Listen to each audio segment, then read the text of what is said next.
Bahayanya orang melakukan pengisian keilmuan kesaktian dan mengamalkan ilmu-ilmu kesaktian yang akhirnya mempunyai khotam jin siluman. Selama dia hidup, tidak diperdulikan oleh Allah. Artinya, rizki harus mencari dengan usaha sendiri. Allah tak peduli. Bagaimana kalau begitu? Ya, jelas susah lah. Kenapa Allah tidak peduli?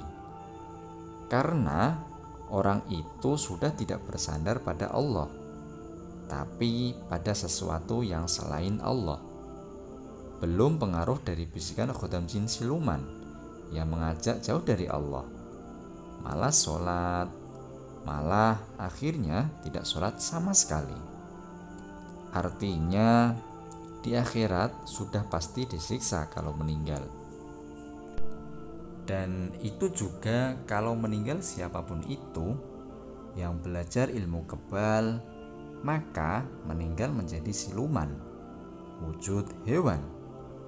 Jika yang dipelajari ilmu kebal, maka akan menjadi buaya. Apa ada orang cita-citanya jadi buaya?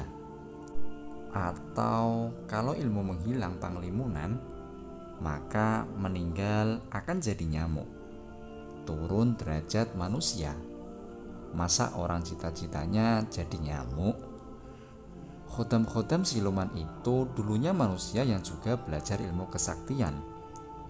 Lalu meninggal, dia jadi sesuai ilmu yang dipelajari. Ada yang jadi buaya, macan, nyamuk, kelabang, ular, dan lain-lain. Nah, apa ada orang bercita-cita menjadi seperti itu? Dalam surat At-Tin Allah berfirman, "Sungguh, kami telah menciptakan manusia dalam bentuk yang sebaik-baiknya. Kemudian kami kembalikan dia ke tempat yang serendah-rendahnya, kecuali orang-orang yang beriman dan mengerjakan kebajikan. Maka mereka akan mendapatkan pahala yang tiada putus-putusnya.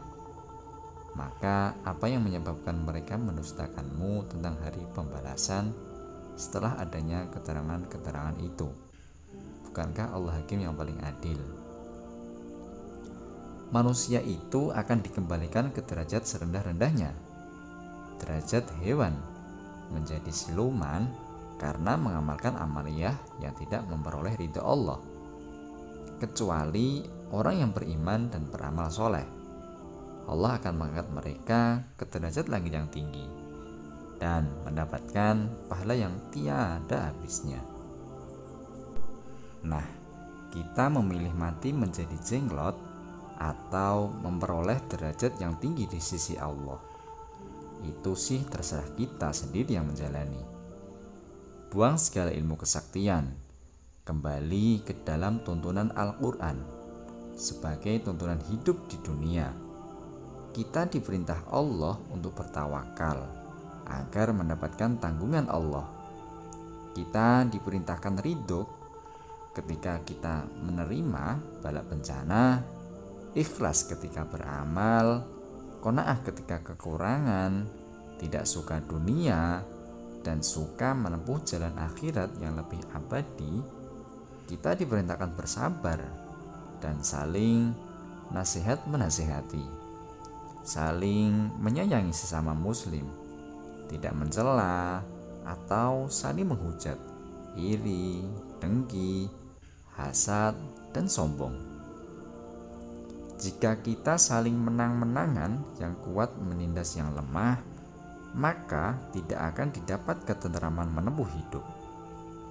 Diblok aja jalan masuk iblis menggoda kita, dengan dijauhi segala macam amaliyah yang diajarkan iblis. Ingat, Al-Quran sekalipun kalau dipakai tidak benar, maka itu mengundang murka Allah. Golok kok ditulisi ayat Al-Quran lalu dipakai membunuh, merampok, walau ditulis ayat Al-Quran tetap saja salah dipakai untuk membunuh. Bukan lantas ditulisi ayat Al-Quran lantas boleh dipakai berbuat jahat. Pesan Sang Kiai.